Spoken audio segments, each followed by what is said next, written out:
Hai, balik lagi di cerita ini. Apa kabar kalian semua? Semoga sehat selalu dan selalu bahagia.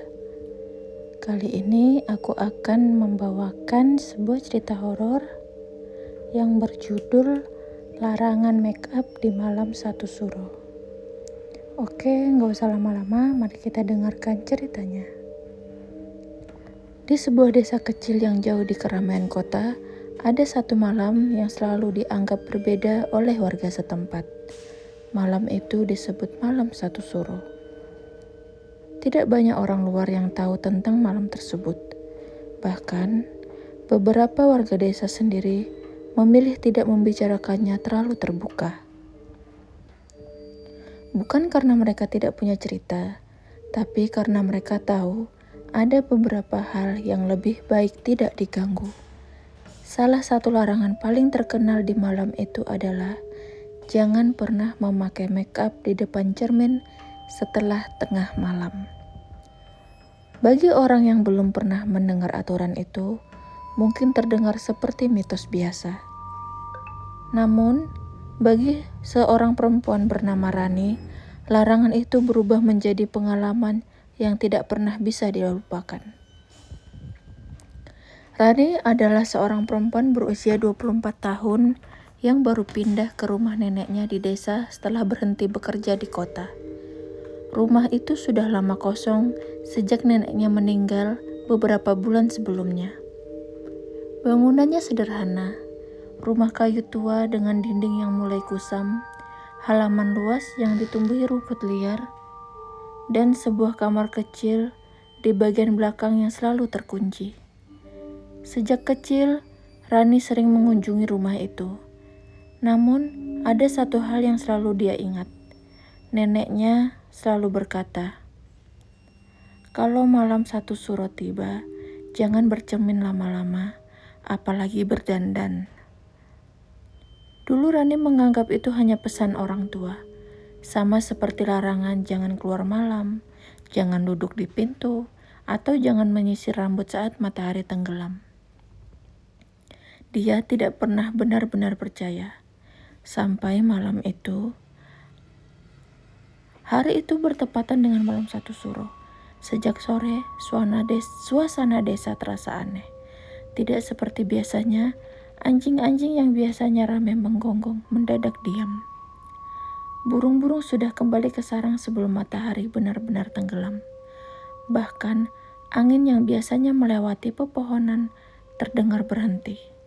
Tetangga sebelah rumah Rani, seorang ibu tua bernama Bu Sari, sempat datang sebelum maghrib.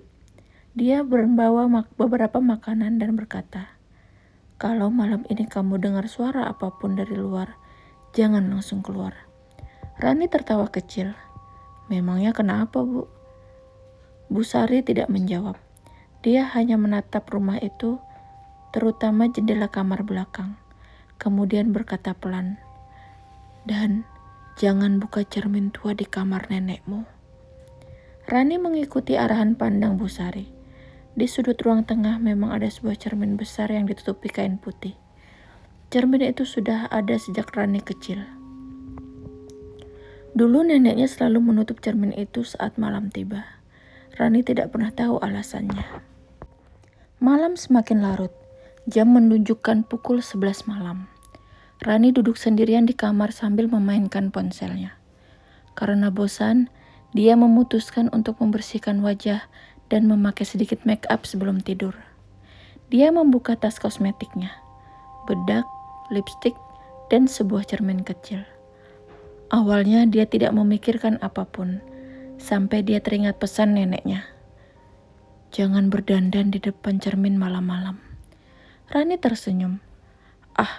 Cuma cerita lama. Dia pun mulai merias wajah. Namun, beberapa menit kemudian, dia merasa ada sesuatu yang aneh. Pantulan wajahnya di cermin kecil itu seperti terlambat mengikuti gerakannya. Saat Rani mengangkat tangan, pantulannya seperti terlambat sepersekian detik. Dia berhenti, memperhatikan cermin itu, kemudian menggerakkan tangannya lagi. Kali ini normal. Rani menghela nafas. Mungkin cuma karena capek. Dia melanjutkan memakai lipstik. Tepat saat jarum jam melewati pukul 12 malam, lampu kamar berkedip.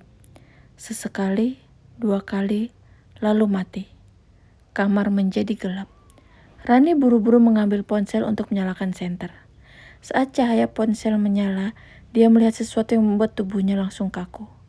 Di cermin kecil itu, ada seseorang yang berdiri di belakangnya. Seorang perempuan berambut panjang yang ikut berkaca dengannya. Rani langsung membalikkan badan, kosong. Tidak ada siapa-siapa. Jantungnya berdetak keras. Dia kembali melihat cermin. Perempuan itu masih ada, tapi sekarang lebih dekat, sangat dekat. Wajahnya yang terlihat begitu jelas, namun perlahan rambutnya mulai menggeser. Seolah sedang mengangkat kepalanya. Rani pun refleks melempar sesuatu ke arah kaca. Pecah, terdengar jelas di kamar yang sunyi suara pecahannya. Dan beberapa detik kemudian, dari ruang tengah terdengar suara. Suara seseorang yang sedang membuka tutup kosmetik. Klik, klik, klik, klik. Seperti seseorang sedang memakai make up. Rani membeku. Dia ingat cermin besar di ruang tengah, tas make up neneknya, dan larangan yang selama ini dia abaikan. Dia tidak berani keluar kamar, namun suara itu semakin jelas. Ada suara kuas menyentuh kulit, ada suara seseorang mengusap wajah, lalu terdengar suara perempuan berbisik, "Kurang cantik." Diam. Berapa detik kemudian, masih kurang. Rani menutup mulutnya. Nafasnya tertahan. Karena suara itu terdengar seperti suara neneknya. Padahal neneknya sudah meninggal. Pintu kamar perlahan bergerak. Rani berdiri di sudut kamar. Dia ingin lari, tapi kakinya tidak bisa bergerak. Pintu terbuka sedikit. Tidak ada siapapun. Hanya lorong gelap menuju ruang tengah. Lalu, dari ujung lorong, muncul sebuah bayangan. Perempuan dengan pakaian lama, rambut panjang, berjalan pelan, sambil membawa sebuah kotak make up tua. Rani mengenali kotak itu. Itu milik neneknya. Perempuan itu berhenti di depan cermin besar yang tertutup kain. Tangannya perlahan membuka kain tersebut. Dan saat cermin terbuka, Rani melihat sesuatu yang membuatnya hampir pingsan. Di dalam cermin bukan pantulan ruang tengah, tapi sebuah kamar tua, dan di dalam kamar itu ada seseorang perempuan duduk berdandan. Perempuan itu adalah nenek Rani. Namun wajah neneknya berbeda, pucat, mata hitam, dan bibirnya merah seperti baru memakai lipstik. Nenek dalam cermin perlahan menoleh, menatap Rani, lalu tersenyum, kemudian berkata, "Rani," suaranya terdengar dari dalam cermin. "Bantu nenek berdandan." Rani mundur. Air matanya mulai keluar. Dia baru sadar, selama ini neneknya tidak melarang dia memakai make up karena takut. Neneknya melarang karena tahu sesuatu. Ada sesuatu yang tinggal di dalam cermin. Sesuatu yang mengambil wajah orang yang melihatnya. Rani berlari menuju pintu depan. Namun, sebelum tangannya menyentuh gagang pintu, dia melihat pantulan dirinya di kaca jendela. Wajahnya sudah berbeda. Make up-nya yang tadi dia pakai berubah. Bedaknya menjadi terlalu putih, lipstiknya melebar sampai ke pipi, dan matanya terlihat seperti milik orang lain. Kemudian pantulan itu tersenyum. Padahal Rani tidak tersenyum. Dengan tangan gemetar, Rani mengambil kain yang tadi menutup cermin. Dia menutup kembali cermin besar itu. Namun suara di balik kain terdengar. Suara banyak perempuan berbisik bersama. "Jangan tutup, biarkan kami melihat. Kami ingin wajah baru." Pagi harinya, warga menemukan pintu rumah Rani masih terkunci. Bu Sari datang bersama beberapa warga. Mereka menemukan Rani duduk di ruang tengah, sendirian, diam, tatapannya kosong.